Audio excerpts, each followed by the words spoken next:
கர்த்தருடைய பரிசுத்த நாமம் மகிமைப்படுவதாக. அருமையான இந்த ஞாயிற்றுக்கிழமை கர்த்தருடைய வார்த்தையை இந்த ஒளிநாடா மூலம் பிரசங்கிப்பது கர்த்தர் தந்த கிருபைக்காய் அவரை ஸ்தோத்திரிக்கிறேன், அவரை துதிக்கிறேன்.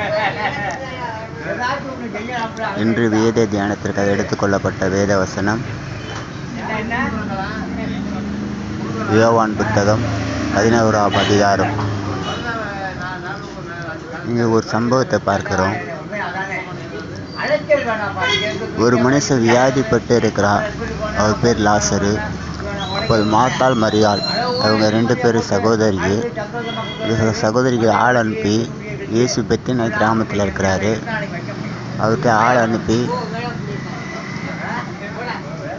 லாசர் வியாதிப்பட்டு இருக்கிறான், அவனை சுகமாக்குங்க அப்படின்னு சொல்கிறாங்க. அதற்கு இயேசு சொல்கிறாரு, உடனே அவர் புறப்பட்டு வராமல் 2 நாள் அந்த கிராமத்திலே தங்கியிருக்கிறார். 2 நாள் முடிந்த பின்பு வாங்க நம்ம லாசருக்கிட்ட போவோம் அப்படின்றார். அப்பொழுது அவருடைய சீடர்கள் சொல்கிறாங்க, ஆண்டவர், யூதர்கள் இப்போ தான் நம்ம கல்லெறிஞ்சு கொல்ல பார்த்தாங்க, மீண்டும் அங்கே போகுமா அப்படின்னு கேட்குறாங்க. அதற்கு அவர் சொல்கிறாரு, ஒரு மனுஷன் பகலில் நடக்க முடியும், ஆனால் இரவில் நடந்தால் வெளிச்சம் இருக்காது, வாங்க நம்ம போய் அவனை எழுப்புவோன்னொன்னே. அப்போது தோமா சொல்கிறாரு, அவர் கூட நம்ம மறிக்கிறோன்னா மறிக்க போவோம் வாங்க அப்படின்ட்டு தோமா சொன்னோன்னே எல்லா சீசரும் உடனே கிளம்பி போகிறாங்க. அப்படி போகிற வழியில் மார்த்தாள் மரியாள் எதிர்கொண்டு வராங்க. ஆண்டவரே, மறித்து போயிட்டான் ஆண்டவரே, நீ இருந்தால் மறிச்சிருக்க மாட்டான், இப்போ மறித்து போயிட்டான் ஆண்டவரே அப்படின்னோடனே, விசுவாசியாயிரு அப்படின்றாரு.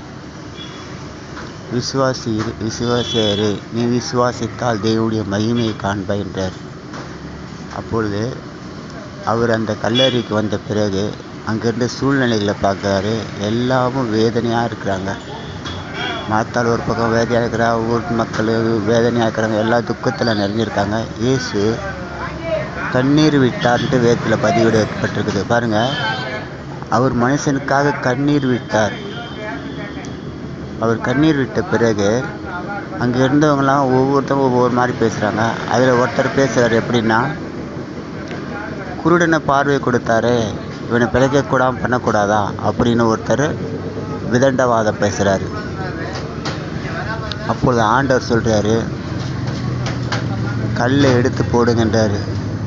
அப்போது மார்த்தாள்